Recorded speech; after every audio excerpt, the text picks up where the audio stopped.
So what does it mean to be compatible? What does that word even mean? Yeah, well, compatibility is all about the way that we fit, right? And sometimes we are not compatible at all, and we can recognize that right away.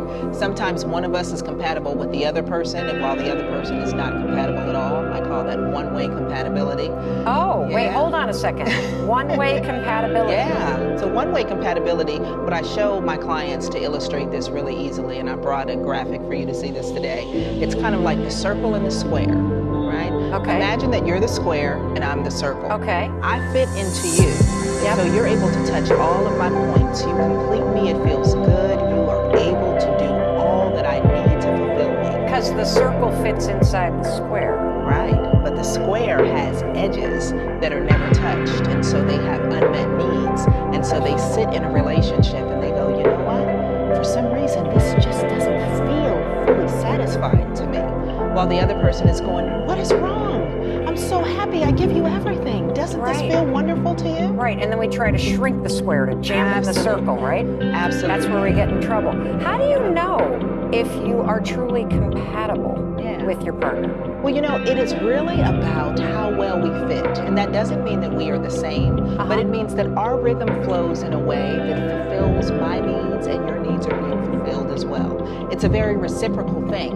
And some couples have to work very hard at being compatible and finding that fit. And for other people, it flows more naturally. Why do people constantly go after people that they're not compatible with? Oh my goodness, because it fills a need for us. See, there are different types of things, and I tell people all the time, in your adult relationships, you're doing one of two things. Either I'm healing that dysfunctional trauma that I brought into this relationship, you're healing me, you're growing me, you're stretching me, you're causing me to confront those things so that I create new, healthier patterns, or you are a wound made for me, and you allow me to be triggered over and over so that we continue in our dysfunctional patterns that we're comfortable with. Oh my God, did you just say wound mate? Yes, a wound mate. Is that what you're doing if you keep picking the wrong person? Over and over. So we hear it all the time on this show. I bet you hear this like a broken record too. Why do I keep picking the wrong person? It's because you're a wound mate? That's right. And it's where did you learn that? Who is that person representing for you in your life? It could be a parent, it could be a grandparent, it could be an old flame. It is that recreation of the same trauma so that I can show up differently. And is it that it feels familiar and that's why you keep doing it, even though you don't want to? Absolutely, because see, at least I know this demon, right? I know how to confront it, I know how to deal with it, but the anxiety of doing something different, the fear of the unknown, even though I may want to get there, the fear of what it's going to take and whether I actually can show up in it in the way I need to, oftentimes we're not willing to break through that cycle. Do opposites attract? How does that whole saying fit into wound mate? Yeah. Well, it's not always about what's opposite, it's about what it is that I need. And one of the things that I love to tell people is what we do, unfortunately, is we walk out and we wear masks all day, every day.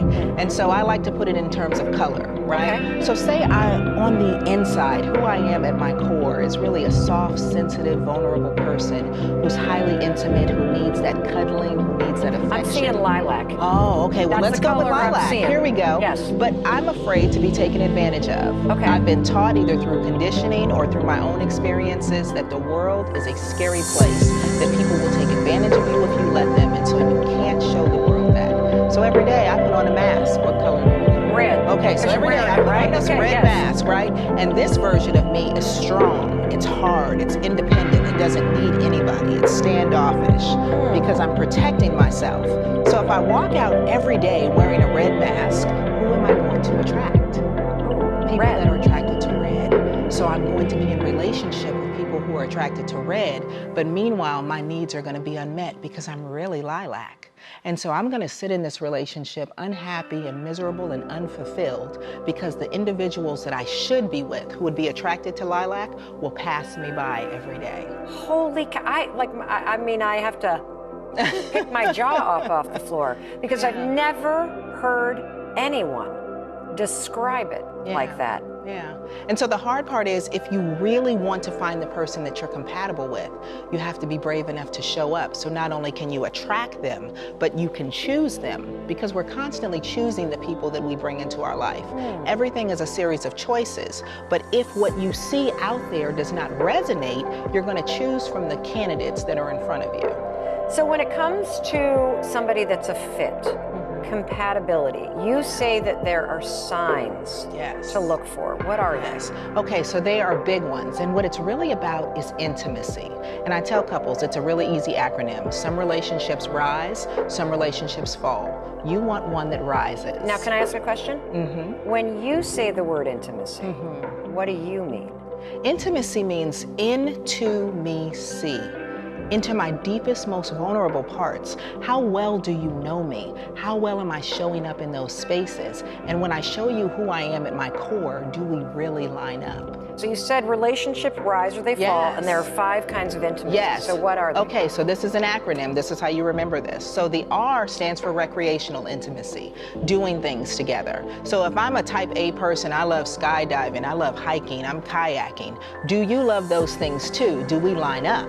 It's important, because if you're a person who says, well, I hate all that, I'd rather spend my nights watching TV, cuddled up. Well, then we don't necessarily have a high level of recreational compatibility. Got it. So that's important. Okay. The I is intellectual intimacy. Do we feed each other? Can we have conversations? If I love that intense stimulation, can we go from politics to sports to world events to geography? And can you meet me there, and do you enjoy it? Or do we say, why are you so intense all the time? Why do we have to talk? Can we just kind of sit and be?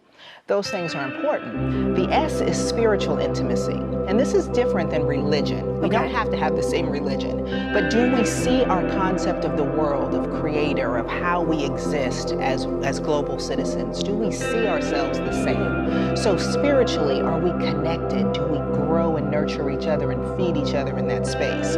Or do we make each other feel small or shrink or question our own spiritual growth? So that's important. The E is emotional intimacy. Are we warm and fuzzy? Do I really feel like you get me? Do I feel safe and vulnerable? Or am I more like kind of a cactus? Listen, I don't need all that touchy-feely emotional stuff. Be tough, be strong. And then that last S, it's last, but it's definitely not least, sexual intimacy. Do we like the same things? Do we light each other's fire? Are we into the same kinds of exploration, or are we both conservative? Are we talking about it in terms of how much sex we want? How often? Do we show up and feed each other in that passion place? Some relationships rise, some fall. You want one that rises. And the secret to a relationship that rises lies in those 5 forms of intimacy. Do you have to have all of them? No. Okay. But it's important that you have the ones that fit.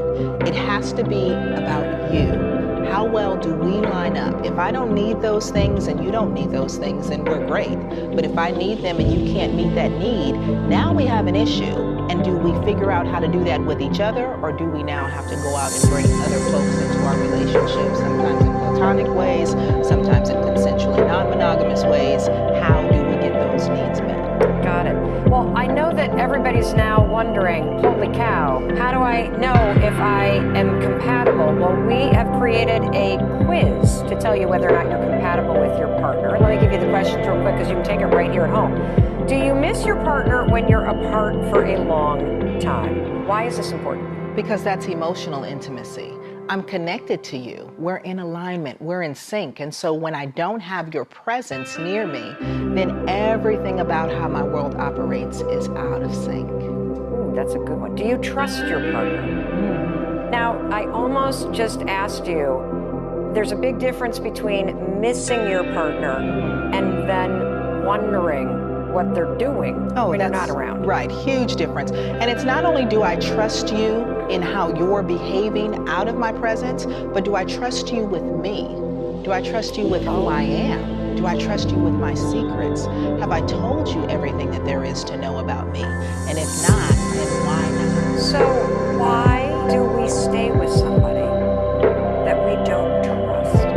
Because again, it allows us to perpetuate those dysfunctional cycles. If I stay with you and I don't trust you, what then do I continue to do?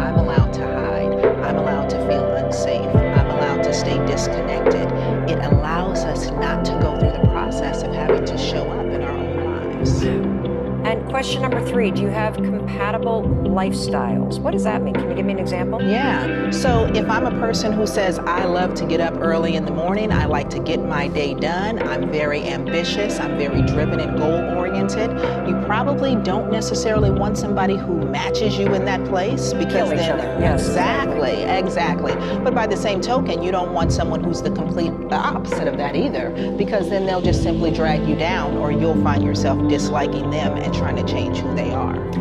Question 4, can you talk to your partner about anything? Yeah. If you don't have that openness, if you don't have that transparency, then that says that either they don't create a space for you to feel okay, or you don't create that space for them. So there are places and spaces in our relationship that we can't go, and usually that's where the toxins are that will kill your relationship. And question 5, do you laugh together? Oh yes, because laughter is the thing that heals you. And if we can't laugh, if we have to take everything seriously in our relationship, then we are not compatible.